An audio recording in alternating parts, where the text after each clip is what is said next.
यदि आपके पास रुपया हो, पैसा हो, राजनीतिक शक्ति का पावर हो, तो आप किसी निर्दोष व्यक्ति को आरोपी ठहरा सकते हो।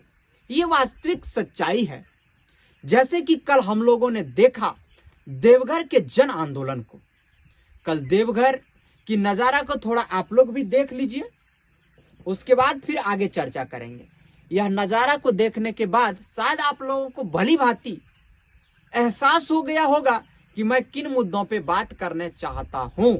तो दोस्तों, आज मैं बात करूंगा पुनः राहुल चंद्रवंशी और आलोक जी के मृत्यु के केस के बारे में, क्योंकि दिन प्रतिदिन यह केस पेचीदा बनता नजर आ रहा है। और इस कदर से पेचीदा बनता नजर आ रहा है कि लोग आपस में, एक समाज दूसरे समाज पे हावी हो रहा है।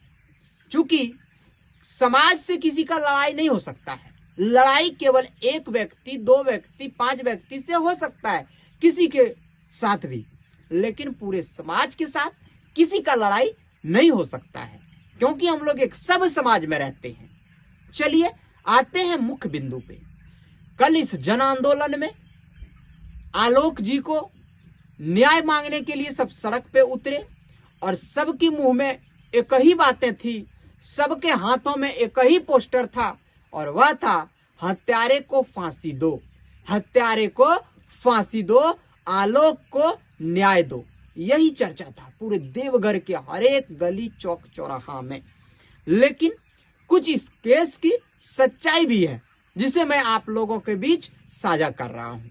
सोशल मीडिया के माध्यम से और अन्य न्यूज चैनलों के माध्यम से आप लोगों ने तो देखा होगा, लेकिन इसकी वास्तविक सच्चाई क्या है, आज खबर झारखंड 24 आप लोगों के बीच लेकर के आ रहे हैं।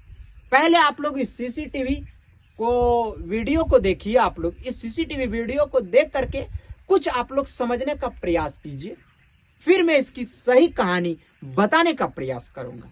जैसे कि आप लोगों ने इस सीसीटीवी फुटेज को देखा, और इस सीसीटीवी फुटेज में आप लोगों को एक टोटो नजर आता होगा। टोटो त्रिदेव अस्पताल के गेट के पास देखिए पहुंच चुके हैं। इसके बाद क्या हुआ ये ना किसी और को पता है, ना मुझे पता है, लेकिन यहां तक क्या हुआ है इसकी जानकारी तो मैं दे ही सकता हूं। जैसे कि यह घटना होती है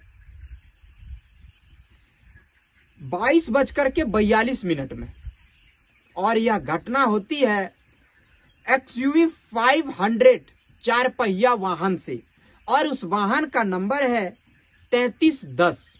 ये सबसे पहले बिजली के खंबे में जाकर के मारे, उसके बाद आलोक जी को लगे।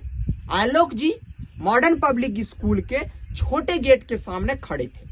वो अंदर जाने के लिए, हो सकता है कहीं से आ रहे हो, वो अंदर जाने के लिए खड़े थे, लेकिन आकस्मिक इस कार की अनियंत्रित होने की वजह से उसे ठोकर लगा, और जस्ट 12 से 13 मिनट के दरमियान में सूचना मिलते ही नगर थाना की पुलिस ने इसे टोटो के माध्यम से 22:53 पर एक टोटो को रुकवा करके इसे त्रिदेव अस्पताल ले गया, और वहां इसकी इलाज के लिए गुहार लगाई।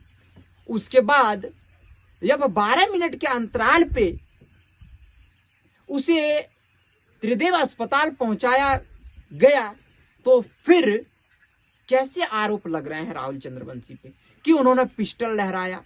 यह भी बात सही है, उन्होंने पिस्टल लहराया, वह हमारे भाई को रोक करके रखा, जाने नहीं दिया। यदि जाने देता तो शायद उसकी जान बच जाती।